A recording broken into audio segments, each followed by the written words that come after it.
Hello and welcome to another quick crop video. Well, today we're going to be putting some tomato seedlings into our polytunnel here. It's the beginning of May in the northwest of Ireland where we are, and we've had quite a cold spring, so it may be a little bit late to put them in, but the polytunnel really hadn't built up to temperature until now. Now, normally I would plant my tomatoes in these beds up the centre of the tunnel, and that's so that I can fix them to the crop bars above with lengths of twine.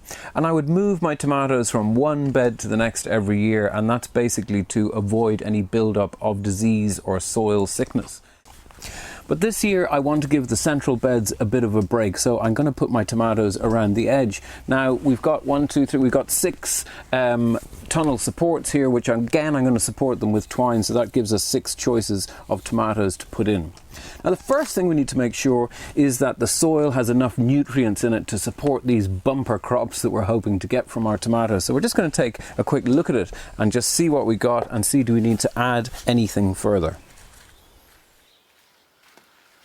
So we can see our soil quality is quite good there. It certainly looks okay. It's nice and crumbly and dark, but we really need to bear in mind just how demanding plants like tomatoes are going to be. After all, we're expecting quite a large crop of tomatoes from a relatively small space and from a single plant. So we have to make sure that we have enough nutrients in the soil. Now, tomatoes are going to absolutely love a well-rotted manure. So I'm going to add about a quarter of a bag of this G-Up organic horse manure, and I'm just going to spread it here.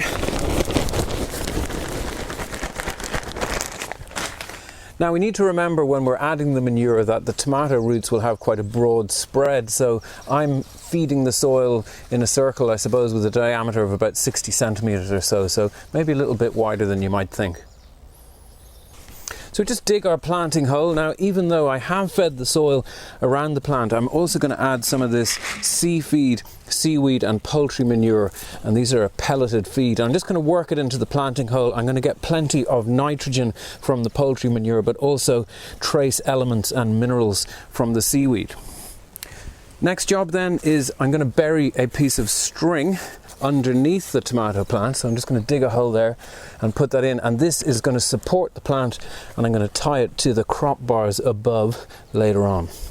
Now here's quite a neat little trick just before I plant my tomato. I'm going to use this plastic bottle here, which I've cut the end off, and I'm just going to dig a hole beside the planting hole, just deep enough for the bottle. And I'm going to bury the bottle just with the nozzle there sort of pointing towards the base of the plant, and I'm going to backfill it. Now what this does is it acts as a bit of a reservoir, and it means that I can deep water the roots of the plant, and this is especially handy later on, and it'll help prevent your tomatoes from splitting from uneven watering, because we can fill this up and then we can let it slowly seep down around the roots. So handy little one, and good to put in just before you plant your plant. Now we get to the most exciting part of the video, I suppose, actually putting the seedling plants in. Now these tomato plants, they're not perfect specimens, they're actually a little bit spindly there, so I'm going to plant them quite deeply, and it's going to be up to the first set of leaves here. Tomatoes are quite unusual. Interestingly, if we look at the base of the stem, we can see all these little hairs here. Now that area is actually going to produce new roots. So if your tomato plants are a little bit leggy like that, deep planting will solve the problem for you. Now I'm just going to put it into the planting hole here, and then I'm going to start to push the soil in around it. Now we're pushing the soil in towards the plant and making sure we get a nice seal there, just so that the roots can start taking up moisture immediately. We now take our twine that we buried below the plant, and I'm going to fix this onto the polytunnel frame just above it.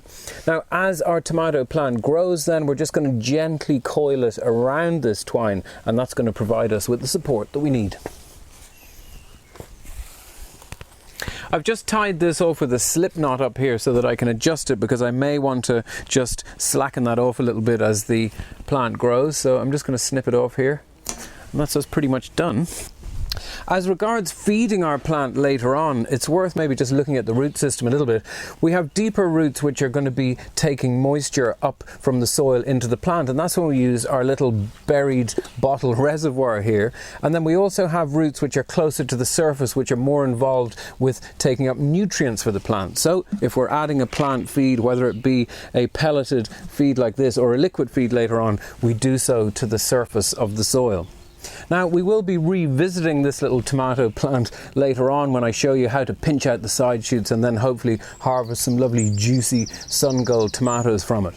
Remember, everything you need to grow tomatoes, and in fact any other fruit and vegetables, they're all available on our websites quickcrop.ie and quickcrop.co.uk. I look forward to seeing you in the Polytunnel next time.